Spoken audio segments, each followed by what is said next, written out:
What is going on, everybody? Welcome to Birds of the Roundtable. Your Philadelphia Eagles are going to the Super Bowl. We're breaking down everything you need to know heading forward. Joining me, my man over there, Shane at @halfandhalf_TPL. What's up, Shane? What's up, Dives? We're doing it. Second time in 5 years going to the Super Bowl. Let's go. Let's do it, man. And I'm happy to have enough to have a voice to be able to even do this show because yesterday it was gone. Down there, my man Ryan Reese of Philly Sports Alliance. What's up, Ryan? Oh man, what a friggin' weekend, man! What a day! What a time! It's great to be. I was just talking to my son. I was like, you know how lucky you are. I was like, I waited 36 years for my first Super Bowl. Yeah, you're man. 6 years old, and you might have 2 and 6. You lucky son of a. But yeah, I'm loving it. I cannot wait. It's going to be the longest 2 weeks of my life. Absolutely. Then we've got Eric from Philly Sports Alliance. What's good, Eric? Hey, got anything big happen over the weekend? Was there anything? I don't know. Something happened. The Eagles trounce the San Francisco 49ers. We're going to break it down. Offense and defense, top takeaways. I'm going to throw it to you, Shane, first. Offense for the Birds. What was your biggest takeaway? You're muted. Oh, oops. I'm going to throw a wrench before we even get started, and I'm going to do something different. Can we just talk about the game in general before offensive and defensive takeaways? Yeah, absolutely. What a bizarre game. You have the Skycam wire thing, and then we can't see it. Like, we're a $1 billion industry, but we can't tell if a football hit a wire hanging over the stadium. Like, how are you not showing the video from the Skycam? Like, if it shakes, it probably hit the wire. And this isn't the first time this has happened. Like, earlier this season, Mac Jones had a pass that may or may not have hit the Skycam. In Week 9, the Jets and Bills played, and the Skycam literally fell onto the field and delayed the game. And don't even get me started on the chains. Like, they broke the chains again. Like, the stadium is literally called the Link. How are we having this? Like, you can go buy 10 yards of chain at Home Depot for like $100. Like, come on. Well, trust me, we got to do better. That, depending on what kind of chain you get. Yeah.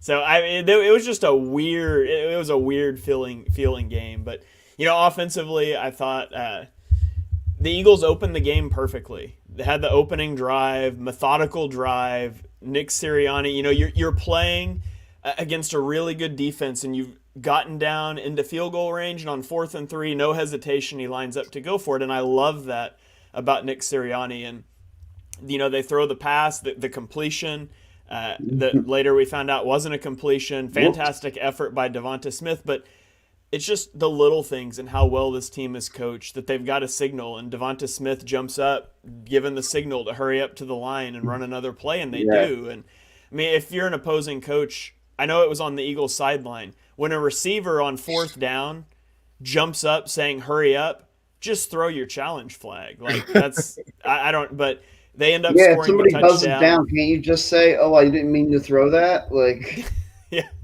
yeah, but it was just a good start to the game. They sputtered a little bit, and then the running game took over. I mean, I felt like watching this game. This was Hurts' worst game of the season.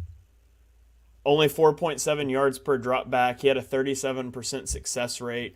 16% of his passes were charted as inaccurate, but it just didn't matter because the running game took over, and he's such a big part of that. But this is the toughest defense in the league. It's the toughest defense they were going to face all year, and you saw that in the offense, but it just didn't matter. And it's what we've talked about all year, that they're a multifaceted offense, and yes, the passing game wasn't clicking, and it just didn't matter.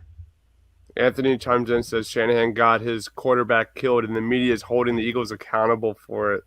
We're going to get that at the very end here, Anthony, because we will not get into Chiefs versus Bengals until we talk about the crybabies, a.k.a. the San Francisco 49ers. But, real quick on Jalen Hurts, Shane, because, it felt to me that Hurts was just doing his damnedest not to turn over the ball. Like, he was playing overly safe multiple times. Did you get that same vibe? Yes, a little bit. So I had somebody ask me on Twitter, his passes just looked off. And they were asking, is that the shoulder? Which obviously we don't know. We're speculating. But he threw the ball fine against the Giants. I don't think it was the shoulder thing, but you see like the overthrown deep ball to A.J. Brown, and he usually hits on those. And he was throwing high on some, and he was throwing low on some. And he was a little scattershot accuracy-wise. He seemed a little jittery in the pocket. But I do think there was an emphasis in this game, and he does a good job of taking care of the ball always. But I think there was an emphasis in this game of, we know our defense is good.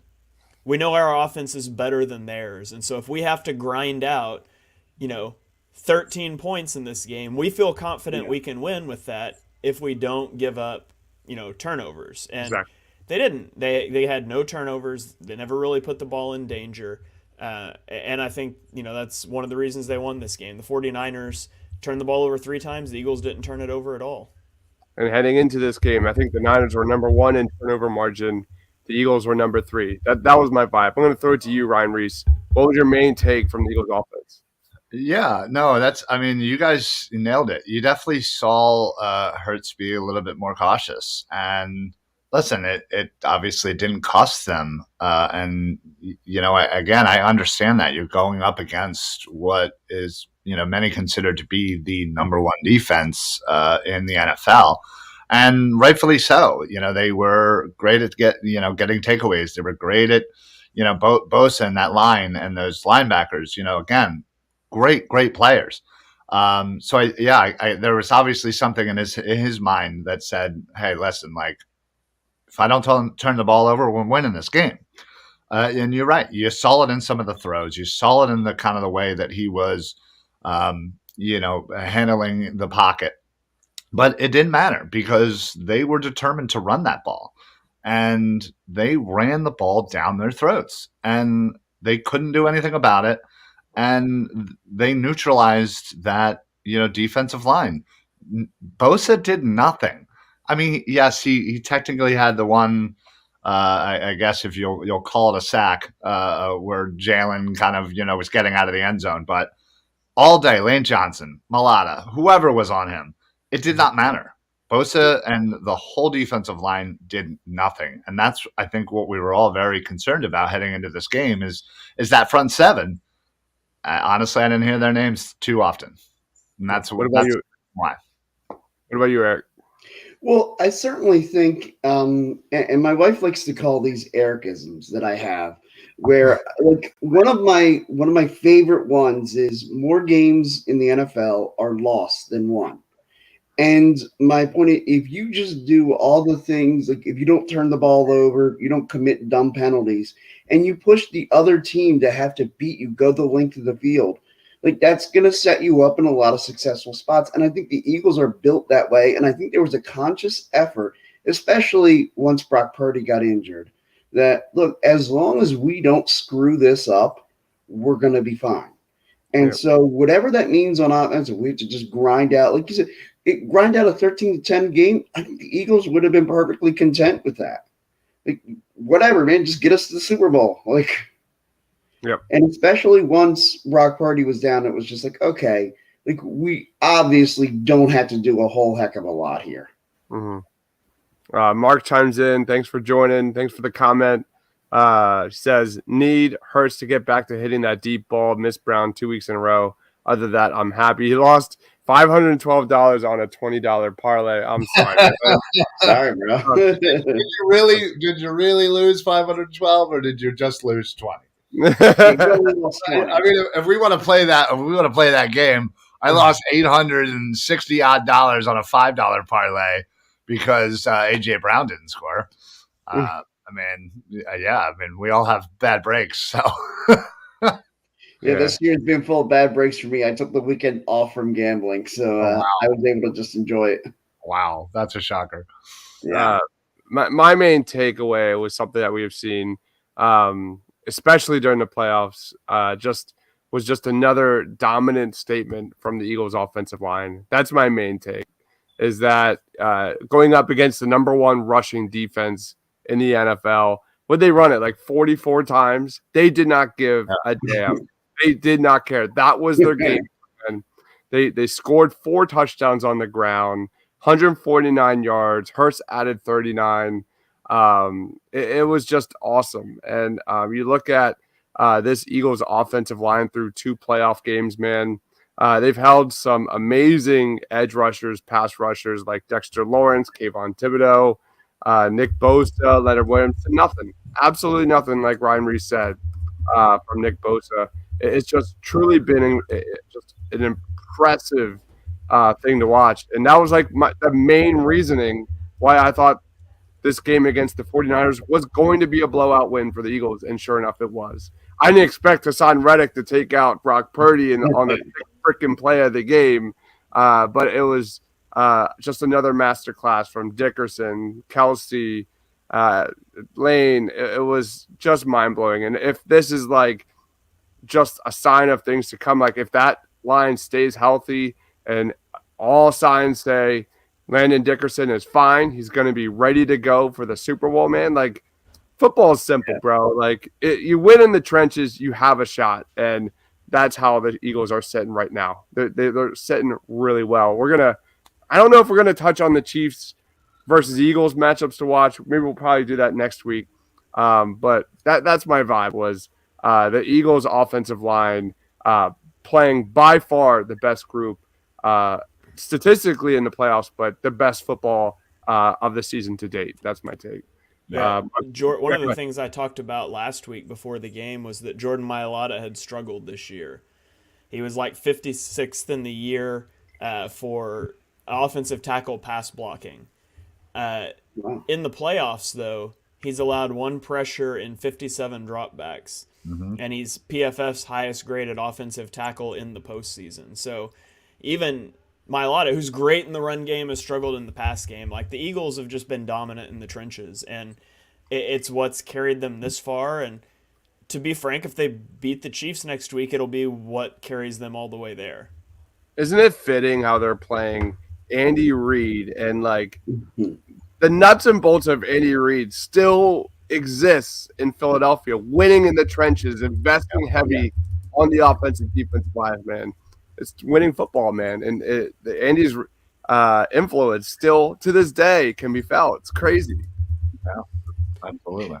Well, yeah, it's like, you can say all those things about the evolution of the game and it's a passing league and all these fancy. At the end of the day, you control the line of scrimmage, you control the game. Yep. If I had told you in 2015 when the Eagles fired Chip Kelly and they were a total dumpster fire, that in the next 8 seasons, the Eagles would go to the Super Bowl twice with 2 different head coaches, nobody would have believed me. 2 different starting quarterbacks. Yeah. Like, it's something about second-year head coaches. Second-year Eagles head coaches, they just go to the Super Bowl. Like, hot take, Eagles need to go win the Super Bowl this year and then fire Sirianni and hire somebody else. And we'll be back in the Super Bowl in 2 years. Whatever we do, Nick, do not get on a podium after the Super Bowl and say this is the new normal. Don't do it. Yeah, please don't do that. Don't do it. Yeah, trade him for like 8 draft picks. Yeah. Chiefs fans are more than welcome to put their jersey on the Rocky statue, though. Mm-hmm. Yeah, seriously, like, send them all directions or something to get to the Rocky statue. That tweet blew up, and the funniest thing was somebody replied to it pointing out, like, they're like, wait a minute, like, they were pointing out these things that proved it was photoshopped, but like. I didn't even Photoshop the sleeves to be like up on the arms. The sleeves are literally hanging down while the arms are up to begin with. Yeah. And a bunch of people started clowning that guy, but it was hilarious. Like, I intentionally made the Photoshop bad because it was part of the joke, and you would be shocked at how many people missed it. Yeah. All right. You've heard it here first on Birds of the Roundtable. Shane wants to punt Nick Sirianni to the moon and say later. Yeah, we're gonna cut that clip. Take for We're gonna cut that clip. Win the Super Bowl, fire Sirianni. I got a great idea. Win the Super Bowl, trade him to the Saints for that first round pick that they just got. Mark says happy Avante Maddox is back. all 22 healthy for the bowl is huge, man. It's nuts, man. So huge. When's the last time you have a any healthy team team? This late? Never happened. Never. I mean, look at the Chiefs. We're going to get into the Chiefs really soon because I want to talk about that. But let's go to the offensive side. The defensive side of the football. And that, I mean, I'll lead us off, and I'm going to throw it to you, Eric. Like, it starts and ends with Hassan Reddick, for me, at least. My goodness. He was, the high-profile move for the Eagles this offseason. You look at the Eagles, how they went from, in terms of getting home 2 years ago to now, almost worse to number one. Reddick had 16 sacks in the season, I think. And you look at the last two games, 12 pressures, 3 sacks, 34.2% win percentage. That's significantly higher than Parsons for the Cowboys. Got to throw shade there. Parsons, Hassan Reddick, man, how he just flies around the football field. That was the game. It was the San Francisco 49ers' lack of preparation in managing and getting ready for Hassan Reddick, and it literally only took 6 offensive plays until the game was over. That game was flat out over, and you could even see the Niners after that. Yeah. They knew what Josh Jackson, whatever his name is, he wasn't going to take them to a W. They started throwing haymakers, and they started hitting Hurts out of bounds. It was a pathetic, embarrassing display there from the Niners in the second half, but that was it. Hassan Reddick, man, there aren't enough words to describe how good he has been. But at least the best free agency signing in my lifetime. And I'll throw it in reverse. Eric, what's your defensive take? Look, I'm going to start and end my take with the same phrase. Hassan Reddick wrecks worlds. That dude he is the equivalent to, as Mike Tyson so eloquently put it, everybody's got a plan till you get punched in the mouth. He is the living embodiment of the punch to the mouth. San Francisco may have had a great game plan of executing all these nice misdirection plays, and Hassan Reddick just came in and punched him in the mouth because, and I'll say it again to close it, Hassan Reddick wrecks worlds. He's the Ernie Shaver of the Philadelphia Eagles, man. Yeah. He just hit the Niners and they were done. Anybody know who Ernie Shavers is? He's one of the best boxers. Go ahead, Ryan. You can't say enough about Hassan Reddick. He quite literally knocked out 2 quarterbacks. I don't know what they were thinking. It's going to get talked about for a while, but putting the backup tight end in there to block Hassan Reddick, that just was just the worst decision. Maybe they thought he'd just laugh when he saw the tight end lined up on him, and that would distract him. Maybe enough to get the ball out, but yeah, obviously it was bad, the fact that they had to bring back Purdy, who clearly couldn't do a thing and couldn't throw the ball. He threw that one screen pass, and you could even tell he was in pain after just doing that little light dump off. And they ran the ball the rest of the time. This defense as a whole, obviously Reddick leading the charge. But, think about this. We have 2 20-point wins in the playoffs. The defense is averaging giving up 7 points per game in the playoffs so far. Outside of that one run by Chris McCaffrey, which apparently was just, reverse magnet because he was just bouncing off of everybody. Outside of that play, the defense held them into check for most of the game. There wasn't big plays. There wasn't those moments. There weren't those drives. They held them to 7 points again. Giants 7, San Fran 7. So Hassan Reddick is absolutely leading this team right now. 19.5 sacks on the season overall.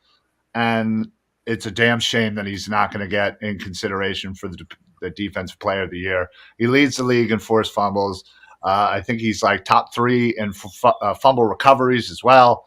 So the man is just leading this amazing defense, and everyone's playing 110%. And it shows that out on the field, 7 points a game. What are you supposed to do?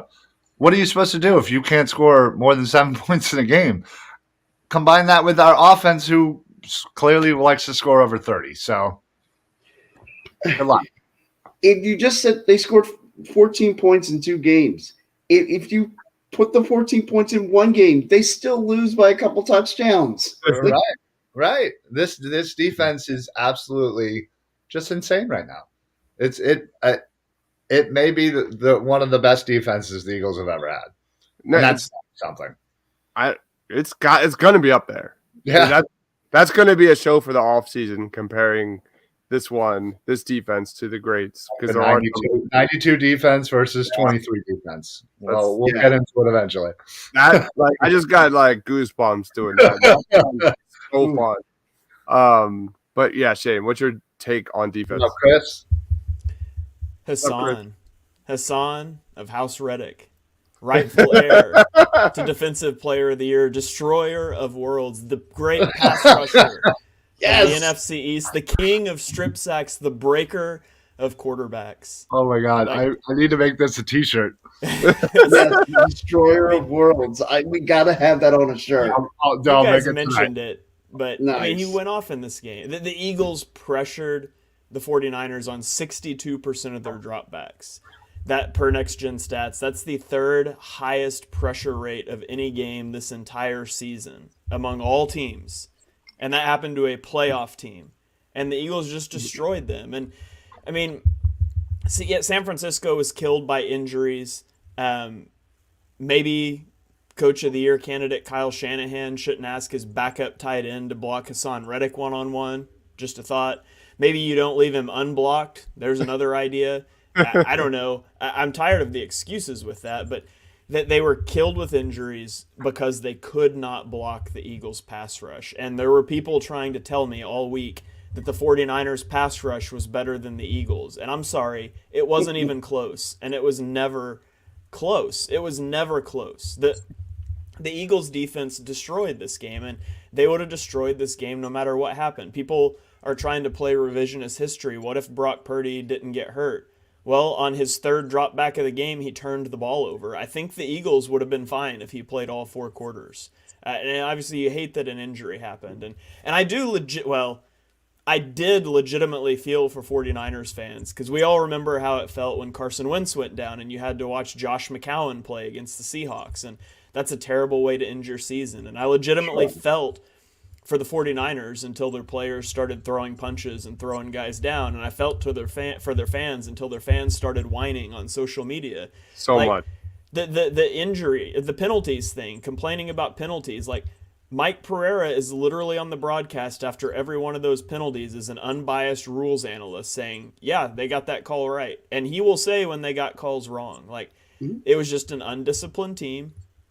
I thought that one big positive here, one of the complaints against Gannon, and I've been the biggest Gannon defender since week 2, as Doug's pointed out, because I have not said anything. I should have dug this clip up before the show, but in the week 2 preview, I said I would love to come on this show and talk about all the cool adjustments Gannon did to take away Justin Jefferson. But I'm sure after he has 100 yards at halftime, Gannon will go drink a cup of coffee in the locker room and say, all right, boys, let's do it again.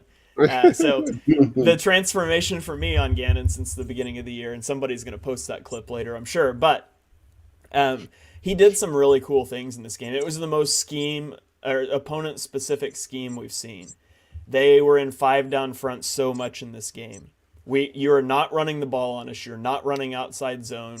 You're going to beat us drop back passing, and we don't care if we have to take a guy out of coverage to make that happen. And I thought that was a good adjustment.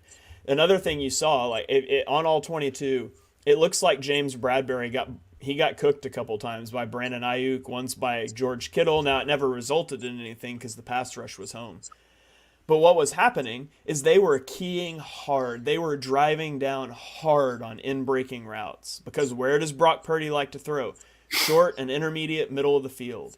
And so the double move was there all game for these sluggos and things like that. There just wasn't the time, but I loved that the Eagles were willing to roll the dice, gamble, and say, hey, our philosophy all year has been prevent explosive plays.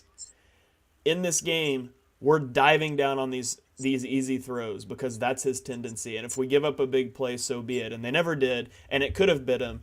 But over the course of the game, it was going to work out. And so I loved seeing some of that from Gannon, and it gives me hope that he's going to have a good plan against the Chiefs next week. Love it. Love it. Love it. Chris says they should have shut out the Niners.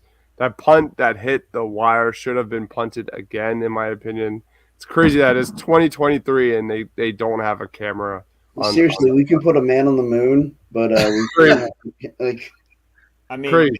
I will say, Christian McCaffrey run would have been a touchdown for 90 yards. Like that was insane stuff. But that was crazy. The whole Skycam thing. Chris says the first 18 pass plays, the defense had 15 pressures on the quarterback. Is that true? Jeez, that's wild. That is a wild stat. Right, I have not seen that stat. That's nuts, Chris, if true. Can I drop another stat for you? Let's do it. Oh, well, let me do this one first. I tweeted this, but Nick Sirianni, who was notably snubbed for Coach of the Year, ends 5-0 against Coach of the Year finalists, and he blew 2 of them out in the playoffs.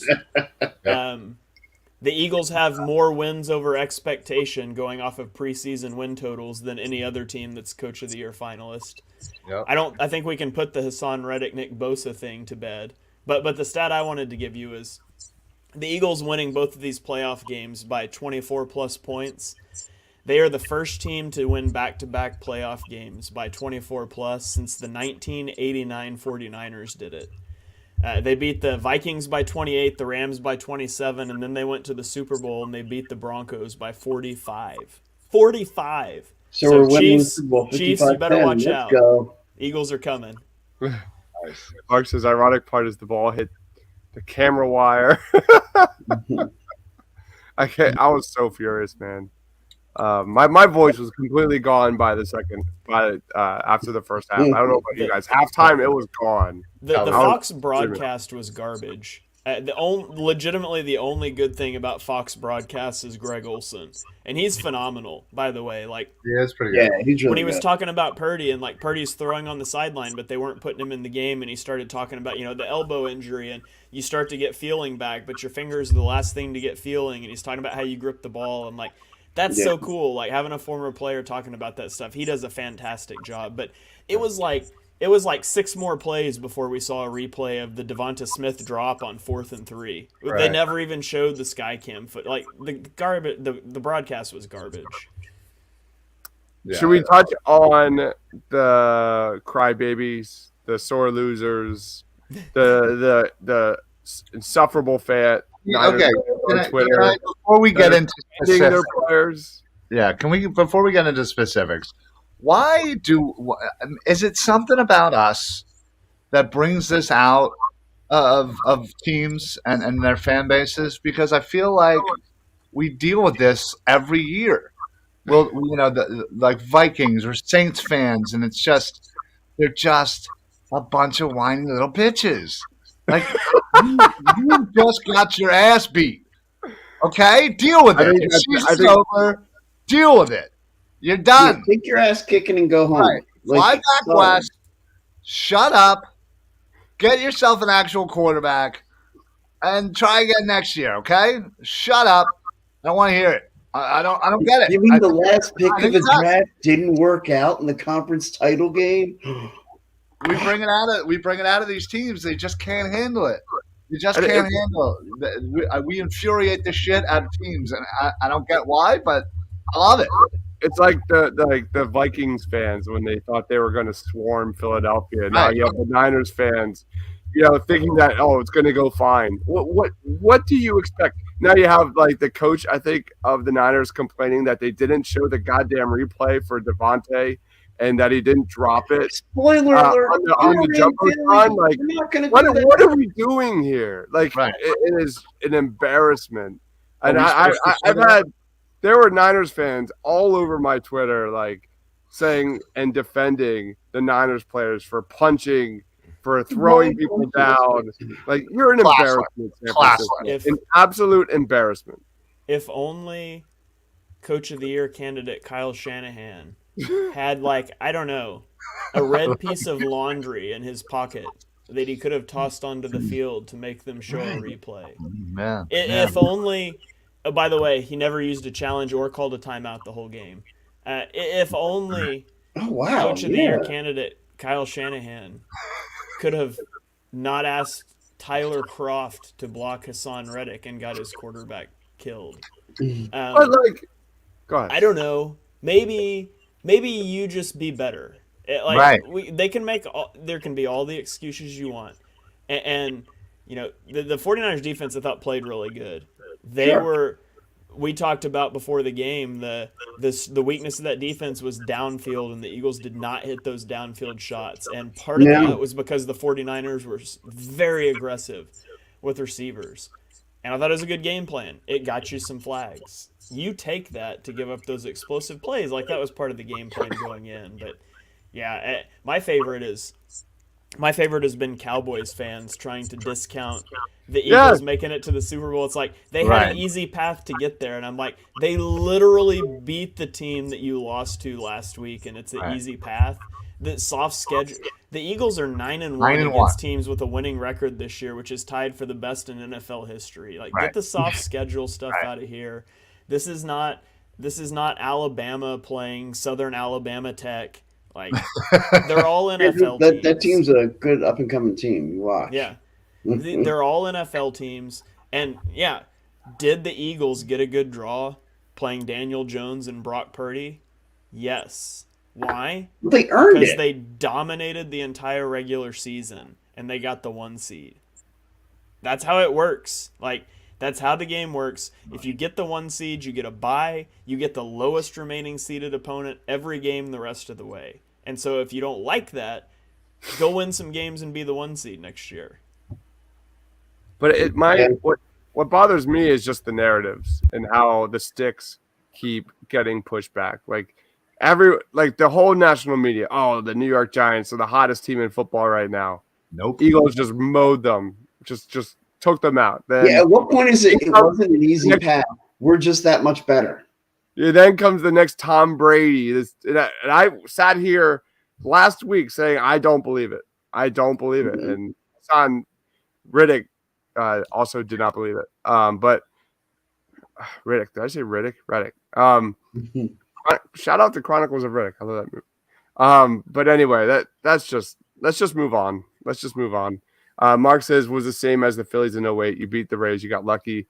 It's so annoying. But let's get into it's awful. They're going to continuously just always put something So up. what happens if we beat the Chiefs? And what is it? Well, all right, yeah, we haven't beat a real quarterback. Well, yeah, we go ahead and we beat Mahomes. What are you going to say? No. Patrick Mahomes got an injured ankle. That's exactly what I was going to say. Yeah, It's going to be about his ankle. You're right. And you know what? Guess what? I couldn't care two less. I'm not going to say the word. Second Super Bowl, I don't care. I don't care if I have to play against the nuns at the Sisters of the Poor. If that's who we're playing, that's who we're playing. I don't care if they're all on one leg. I don't care. Super Bowl's the Super Bowl. Guess what? In 20 years, do you think they're going to still be talking about Mahomes' injured leg? No. Nobody's going to remember that crap. Yeah. And we're going to be sitting here with a second Super Bowl. So that's all I care about. Cowboys fans will still be talking about that 20 years from now when they still haven't made an NFC title game. Yeah, I was going to say the Cowboys will still talk about it, and they'll still talk about their 5 rings from the 90s. Right. And Dez caught it, and All that stuff that they continuously talk about. Mark says NFL is the only sport the regular season matters anymore. Dylan chimes in. What's going on, Dylan? Says there's no way Philly loses this game. If they do, it's coaching. Casey has a bottom 15 wide receiver core, O-line, and secondary. We have a top 5 secondary and stuff. I agree, man. Let's jump into top takeaways on offense between the Bengals and the Chiefs. I'll throw it to you, Shane. What's your main take? About the Chiefs offense, you said? It could be anything. Yeah. Okay. To me, it's Patrick Mahomes, which just seems like the easy answer, but he's playing on the ankle, and I thought he looked fine for the majority of the game, and then there was one play that he kind of had to twist as he threw, and he kind of looked gimpy after that. But He's 29 of 43, 326 yards, 2 touchdowns. Like that third down touchdown to Marquez Valdez-Scantling in the third quarter to take the lead, that was a rocket. Like that was a dart. I look at this team play, and they harassed Joe Burrow and the Bengals offensive line. The Bengals offensive line was garbage. They were on 3 backups, whatever. I don't think they're not going to do that to the Eagles. Chris Jones is a good player, but this game, it comes down to Patrick Mahomes. Like, the dichotomy of how to build NFL teams is playing out in the Super Bowl. It is quarterback on a rookie contract, which gives you all the room in the world to build a stacked roster. The Eagles have a loaded roster. They're better at every position except for quarterback and tight end. And tight end's close-ish. The Chiefs have the quarterback every franchise wants. They would love to have Patrick Mahomes, best quarterback to ever play the game, paying him $500 million over the next decade. But it comes at the expense of some roster depth and roster talent. They had to trade Tyreek Hill, all these things. The Eagles are better across the board except at the quarterback position. And so it'll come down to, can Patrick Mahomes work his magic and elevate the roster, or does the Eagles' more complete roster win out? But you can't watch Patrick Mahomes play and feel good about it, because that's just the kind of quarterback he is. He can take over a game, and that's what's going to keep me up at night for the next week and a half. He's amazing, right? Like, that's the take. Is like just Patrick Mahomes, guy in his face. He'll throw a dart right down the middle of the field. If he needs to get out of the pocket, he'll make a great throw on the run. Patrick Mahomes was perfect on throws outside of the pocket on the run against the Bengals. Like, he does it all, man. That's all I have to add on the offensive side. I'm prepared to say right now, 5 years into 5 or 6 years, I can't remember, into Patrick Mahomes' career, that he's the best quarterback that's ever played in the NFL. Like, no doubt about it, no caveat. He's the best quarterback that's ever played. He's like kind of in that like early stages of Brady, where he's building a legacy right now, right? Like, that's what this win is for the Chiefs. It's not just a Chiefs Super Bowl, but it's starting to kind of build that Mahomes legacy. Is this his 6th season, or is it the 5th? Because they've been to 5 straight AFC championships, right? Yeah, I think this is his 6th season. It's his 5th season as a starter. Yeah, the starter. Yeah, right. So he's literally been in the championship game every year. Yes, that's pretty darn good. Three Super Bowl appearances now. Yeah, that's a good start to a legacy. That's for sure. Yeah, I would sign up for that. Yeah, I think I would too. But yeah, no, I mean, Shane, you're absolutely right. I mean, this is the guy that'll give you nightmares. He does things on the field that you literally have to question. Things that you thought you knew that were impossible apparently are not anymore. He'll make throws that no one should be making, but he does them, and he does them with ease, and he makes it look simple. And the things that he can do are just not many people in this world would even think to attempt, much less pull off so smoothly. But yeah, that ankle is going to be huge. He's going to have another 2 weeks to kind of rest up, and I'm sure he'll be fine. You're right. He looked about 95% of the time out there. He looked fine. There were a few plays, like you said, that one where he was kind of curling to his left and had to kind of turn and throw on the right. Yeah, he looked a little gimpy there, but yeah, I don't doubt he'll be fine. And that sucks, but I would rather have him be 100%. But yeah, it's and Dylan had said a comment earlier: double Chris Jones, double Kelsey, and the rest should take care of itself. Those are two monsters that you have to worry about. So Mahomes and Kelsey, I mean, oof, it's a scary combo. Can I tell you who I feel sorry for? Any high school coach having to work with quarterbacks that have grown up watching Patrick Mahomes play. Yeah. It's like, I just think back to like the Jags game. He literally he jumped off of 1 foot and threw a touchdown pass. Like, he does his no look pass. Can you imagine? Like, I was a high school basketball coach, and their fundamentals were terrible because they watched the NBA. Like, imagine trying to teach a sophomore, how to play quarterback when he's just been watching Patrick Mahomes on Sundays. Like, I Well, feel yeah, so I'm sure bad it's for the them. same thing with basketball. Everybody just wants to shoot the 3-pointer and not do Right. anything with fun. It's exactly the same thing. You're right. People are going to want to be, looking over there and throwing it over here and Mm. jump throws and, all this other stuff. And yeah, I'm sure it's got to be terrible for coaches who actually want to coach. What about you, Eric? Any takes on the offense? But look, I mean, Patrick Mahomes is like we've already sung his praises, and maybe not enough is even still said about how great he is. And look, it's going to be a big challenge. Like trying to bottle up Patrick Mahomes, like just being able to say, look, you could play Patrick Mahomes on one foot, like he might still beat you. Mm. Like that's how good he is. Yeah. Now, I mean, the one answer I'll keep saying it: Hassan Reddick destroys worlds. Telling you, I'm making that T-shirt. Please do. I will. Please do. That would be awesome. Have it up. I'll have it up by tomorrow. I promise. I think the question is with how much the Eagles rotate their defensive line. It's not about like the first half. It's will Patrick Mahomes be able to keep up in the second half, scrambling and running away from the pressure? That's what I'll be looking at. Like how does that ankle hold up? Well, I think that's helped us out I think he will, this though. entire season is the simple fact that we do rotate our defensive line, unlike most teams in the NFL that don't. So we're going to have fresher legs in the fourth quarter. You're going to have BG, who's again, what was it? The Giants game, he played like 12 snaps, something like that. We Yeah. didn't even so. So again, if you have about 7, 8 guys almost that you can rotate on your defensive line, that's gonna pay out in the fourth quarter when Mahomes hopefully is running for his life. And now I'm very confused as to why Shane is commenting on our own podcast through his YouTube channel. I keep like having like Khaleesi's voice in my head as like as she reads this. All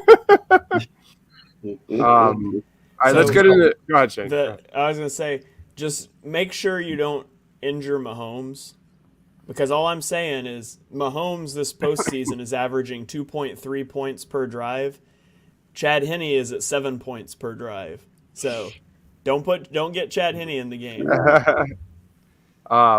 Let's jump into defense real quick. We're already 42 minutes in.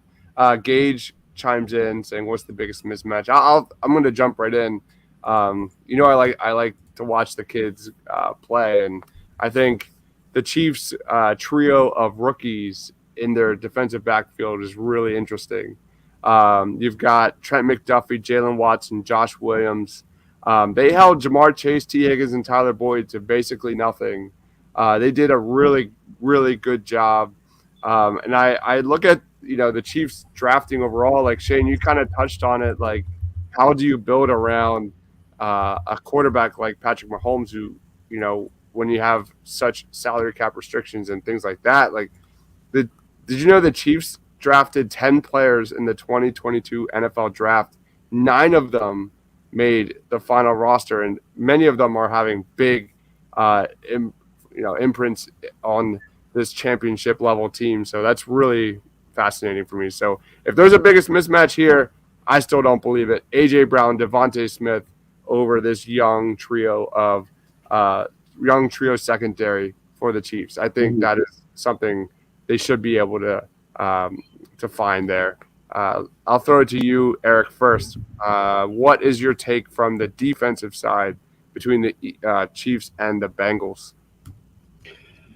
I'll tell you the Chiefs' defense just as a whole, they played better than I thought they would.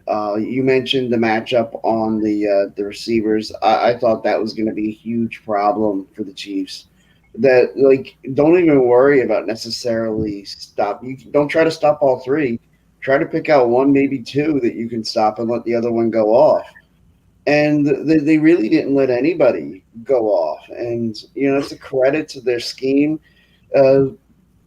It's Steve Spagnuolo. He had a great game plan, and it worked to perfection. Like as a Chiefs fan, I feel like, especially considering you didn't know what Patrick Mahomes was going to look like going in, you had to kind of game plan to live in the 20s.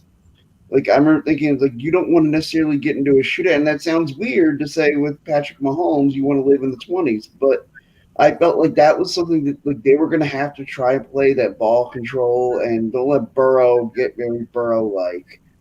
And it was really just a great game plan by Spagnuolo. So I credit Steve Spagnuolo and that Chiefs game plan. Yep. I think that like starts and ends with Chris Jones. Yeah. I mean, he's the life and blood of the Chiefs defensive line. But the news flash, the Bengals offensive line is not the Eagles offensive line. So, I mean, you look at Chris Jones, man, he had 2 sacks, 5 quarterback hits, 3 tackles for loss. Yeah, I'll throw it to you, Ryan. Actually, let me go to some comments real quick. I'll throw it to you before we're getting a lot of comments here. Dylan says, Mahomes isn't God. The Colts showed that. Call me crazy, but I have zero concern over this game. I thought about the possibility of how they beat us, and I can't see it. Casey's defense is weak enough for Jalen Hurts to put this team on his back and win the game with his legs. I love it, Dylan. Fantastic.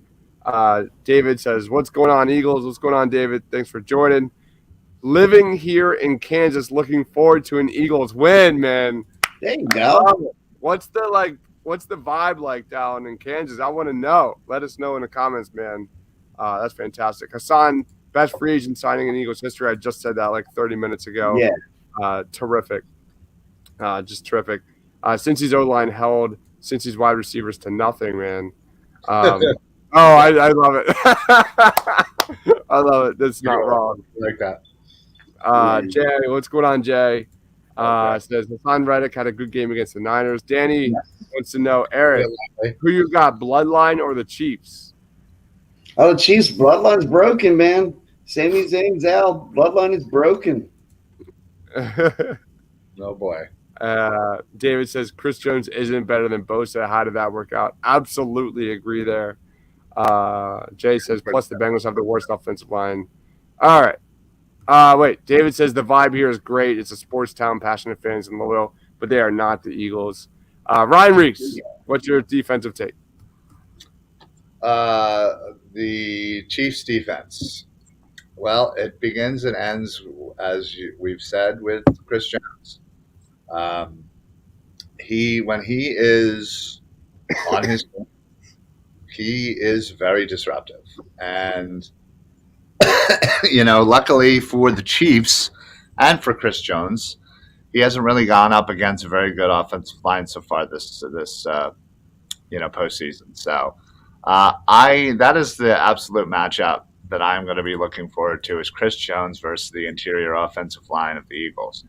Kelsey and Sayamalo and Dickerson versus Jones. And listen, I have full confidence in our offensive line. We have handled so-called disruptors before, especially in this playoffs against the Giants. They had a few against San Fran with Bosa and Kinlaw and the rest of their group. So I'm not concerned at all. Yeah, Bosa is probably better than Chris Jones, but Chris Jones can show that he's in the conversation. So I think it's got to be a similar game plan, just more interior help than the exterior, the tackles. But yeah, I think it ends and begins with Chris Jones, and as he goes, so does that defense. And they do have some other playmakers there, but listen, I have full confidence in this offense to put up another 30. Honestly, I don't see why that's stopping. The Chiefs aren't better than San Fran. I'll tell you that easily. So let's put up another 30. Sorry, Chris Jones. Like I don't know if he's played against a more productive interior offensive line than the Eagles right now. They're dominating right now. Yeah, good luck. Good luck. What about you, Shane? It's a team you can run the ball on, which obviously is favorable for the Eagles. They play a lot of light boxes. They've been on a light box count on 70% of their snaps in the postseason so far. Obviously, the Bengals didn't run much on them because the Bengals had 3 backup offensive linemen in. But when they played the Jaguars, they gave up 7.6 yards per carry.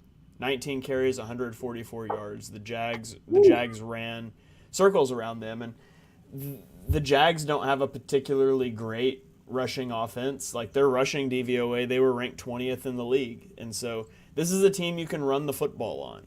And I think you're going to see a run-heavy script from the Eagles, especially if you're going to play light boxes. I mean, it's the same thing that we've been in all year, right? If you're going to play light boxes, the Eagles will run the ball on you until you stop. And when you stop, they've got a pair of ace receivers that they're going to put one on each sideline, and whichever guy you single cover, they're going to take the shot. Now, the Eagles haven't been hitting on those shots in the postseason. They got 2 weeks. They can get back to it. That's fine. But I expect a run-heavy script. I expect them to run the ball until Spags makes them stop. And then you try to set up your deep passing game off of that. But it's a team you can run on. The Eagles just ran on the best run defense in the NFL. Now they're facing a team that is average in terms of run defense. And so I think you're going to see another 150-plus yard rushing game. Love it. David says Super Bowl tickets are $1,500. You could triple that. You could triple that, right? Yeah. So my buddy, our buddy who I sit with every Eagles game. Long story short, unfortunately, his dad passed away a few months, left him a little bit of money. So him and his sister decided, hey, he was a huge Eagles fan. He would love this. They just went ahead and literally on our ride home bought 2 Super Bowl tickets, which ended up being a little over $6,000 each for like super high up 400 level. Booked, the hotel, booked, everything. Probably spending around like $9,000 each. There's no way in hell anything's coming close to it. Believe me, if It's just like 1,500. Is that like if you won that Eagles lottery? Yeah. If Super Bowl tickets were $1,500, I would literally have bought tickets for them.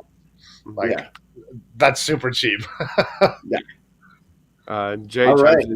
Philly Sports Alliance got into the Super Bowl. Let's go. Yeah, let's do it. Jay says Devontae is the guy I want to see against the Chiefs, against that young defensive backfield. That is a good one. Yeah. Are we sad that this is going to be Miles Sanders' last game as an Eagle? I am not sad at all, because this running back class in the draft is absolutely freaking loaded, man. There's been a lot of positions that's wavered over the last month or two. Reading about the draft, studying the draft every day, I love this running back class. That has stayed the same. That's for me, top 3, top 4 class in this draft. There's a lot of running backs that would fit really well. And I'm talking like into day 3, like Rashawn Johnson and, some, short yardage backs, third down backs, backs that might not be, a bell cow, but a guy that can thrive as a receiver out of the backfield. A lot of guys like that. Shout out to Kenny McIntosh, who left early during the Senior Bowl. That sucks, man. That's not good, because that's a guy that I really like. Listen, it's not necessarily about Miles Sanders, like whether or not we like him.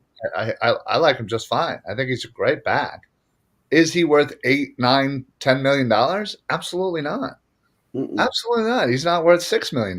Running backs aren't worth that much money. Somebody posted a stat the other day, or not a stat, but said something that you look at the Chiefs' total running back room, it's like $4 million. Eagles' total running back room, it's like $4 or $5 million. And yet, Cowboys spent how much on Ezekiel Elliott? Yeah. Like, what was it, 12, 13, 14 million? I forget exactly what he makes, but it just goes to show you. You don't need the 100. Yeah, you don't need to put that much money into your running backs. Unfortunately, it's one of those things where, it's great to have a dude. It's great to have, that guy. But when you start allocating that much more money to that position, the team obviously suffers. The Chiefs running back was a 7th-round pick this year. Right. Who is notably, he's outplaying their first-round pick from a couple years ago. So exactly. How many times does that happen? Agency when his contract runs out. In all seriousness, how many times does that happen when you have a running back that no one's ever frigging heard of come in and do just as good as the starter that he's replacing, or again, a 7th rounder coming in outperforming a 1st rounder. What other position does that really happen that often? Not as often as running back. Happens all the time in running back. Yep. So that's why you don't pay. Let's wrap up the show here with this question. Super Bowl MVP predictions. Again, way too early. Way too early. Not allowed to say Hurts. Not allowed to say Jalen Hurts. That's too easy. Not allowed to say the entire offensive line dies. Yeah, not allowed to say coaching staff. I'm going to stick with – there's 2 in my head that I'm going to stick with. And I'm going to go allow the other person with the layup, and I'm going to go A.J. Brown. A.J. Brown hasn't had the big game here in the playoffs so far. He has gotten open. Hurts just missed him on a couple throws, but for me, I'm going to go A.J. Brown gets 2 touchdown catches in this one. Going up against a trio of rookies in the secondary for the Chiefs. I think this is that just celebration. This is the celebration for A.J. Brown and Jalen Hurts and the new norm, Shane. So that's where I'm going with that. Who wants to go next? Super Bowl MVP. I'll go next. Wow, he just took that one, didn't he? Yeah, I'll go next. Do I need to say it again? Please don't. Don't. We got to save it for the shirt. Okay. Well, that's my pick. And I could even put Shane's little Hassan quote. Yeah, I'm gonna put that whole thing on the back, and then I'm just gonna be destroyer of worlds. Yeah, that was my other one. How do you not go? Right? Yeah. So, I feel like I would be a disgrace by not taking him. Right, obviously, yes. After talking him up so much, and now, he'll be immortalized on a T-shirt. Finally, be famous. I'm gonna go next because that's apparently what we're doing here. We're just taking our shots here. I'm gonna go Miles Sanders. Honestly, I couldn't agree with what Shane said earlier, that they are going to continue to just run the ball and run the ball and run the ball, and I could totally see 100 yards for Sanders, getting in the end zone once or twice, making a catch here and there. I just don't see why they would change it if it's still working, and I don't see it not working. So let's keep running Miles Sanders into the ground while we still have him. Jane. I'm gonna go since we can't pick Hurts, so I'm gonna go because let's be honest, it's gonna go to the quarterback of the winning team. Obviously. But I'm gonna go Brandon Graham. Graham goes with a throwback performance. He's gonna game on the line. He strip sacks Patrick Mahomes. And rides off. Well, hopefully he doesn't ride off into the sunset. But I'm going Brandon Graham with the key strip sack of Patrick Mahomes. Love it. Yes. Yeah, I'm looking up stats. We're gonna break down Eagles versus Chiefs next week, next Tuesday night. Before we get too crazy here, Quentin says MVP is Howie Roseman. Albert says, I agree. Let's wrap up the program here. I'll throw it to you first, Shane. Where can we find you, man? What do you got going on? I'm on Twitter at @halfandhalf_TPL, on YouTube at ShaneHalfNFL. I just upgraded my podcast hosting for Chalk Talk, so I posted about it earlier. There's a link in my link tree, but it's everywhere now. It used to just be on Apple Podcasts, Spotify, iHeartRadio, anywhere you want to go look for podcasts, except Google Podcasts. It should be, and it'll be in Google Podcasts in like 2 weeks. It takes them too long. Yeah, it does take a little while, though. Yeah, so go check that out. It should not have interrupted your feed if you subscribed on Apple Podcasts. So Mark and I are going to record tomorrow. So if you don't have an episode by tomorrow evening, ping me on Twitter because something went wrong. But I will be breaking down this game a lot on my YouTube channel throughout the week. I didn't get to it today because I spent way too much time on a massive quarterback heat mapping project, and I tweeted all of that out. So go check that out.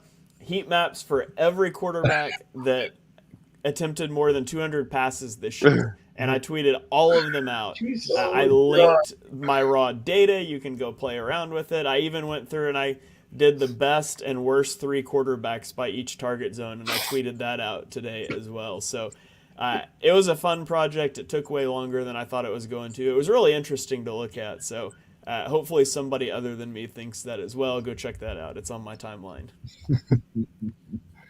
All right. There it is. Ryan, you're up, man.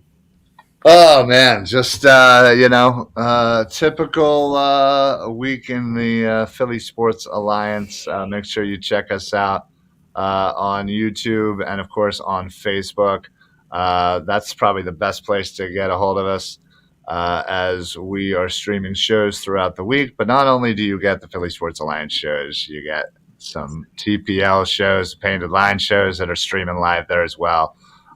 Whether it's Dives breaking down a class of running backs in this upcoming draft, or Sixers post game, there's always amazing stuff from those guys. So Dives, of course, we do appreciate all the shows coming through on Facebook, but also make sure you follow us on Twitter. Give us a shout out there.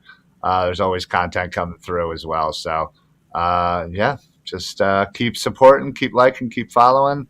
And always love doing this show, man. It's great when I don't have to host. Eric, you're up, man. Shane, I just want to thank you for giving me what I know I'm going to go check out afterwards. I'm looking forward to that deep dive you did into the quarterbacks this year, so I'm going to check that out. Eric loves a good heat map. Yes. I do love me some heat. But follow me on Twitter, Eric Ward 81580, and always check out the everything with the Philly Sports Alliance, Football Smack Talk show, the flagship show of the Philly Sports Alliance. Yeah, thanks a lot, guys. Love doing the show. Love it. My show, Party on Bravo B, is now moved to officially Thursdays at 7. Nice. Me, Rob, and Freddie will be talking Sixers and Eagles, breaking down everything there, Sixers trade deadline targets, more about the Niners and upcoming matchup with the Chiefs for sure. Draft content. This is a huge week. Senior Bowl practices have started today. Senior Bowl is on Saturday. The Shrine Bowl is on Thursday night. So expect, draft stock up, down type of videos for some of the top prospects there. For sure, Zay Flowers is killing the Shrine Bowl completely. Don't know much about the Senior Bowl just yet, but we'll see how that goes as practices kind of move forward there. I did drop most underrated prospects, and I did my day 3 sleepers video that came out on Sunday, I think. Some interesting guys there that I like the most on day 3. They're probably not going to be taken on day 3. They'll probably be taken on day 2. Who knows how this draft is just such a crapshoot, man. It is really interesting in that after like the top 10 of this draft, it's just anything goes, and I think it's going to be a lot of fun. This is Daniel Jeremiah's mock draft came out. His number 5, no, not a mock, but player ranking. His number 5 prospect was Devin Witherspoon, a cornerback, and it's nuts, man. It also made me happy that Jalen Carter was his number 1 target, and I've been a Carter over Anderson guy from the jump, so kind of that was a fun read. But guys, thank you everyone for watching. The comments were amazing as always. Follow everybody here wherever you're watching. Philly Sports Alliance, the Painted Lines, Edge of Philly Sports, Shane Half. These are all good dudes, man. I swear. You'll thank me later. Please smash that like button, hit that subscribe button, turn on notifications. This is Birds of the Roundtable every Tuesday night at 8 o'clock. Guys, thanks for watching. We'll catch you on the next one. Stay awesome, everyone.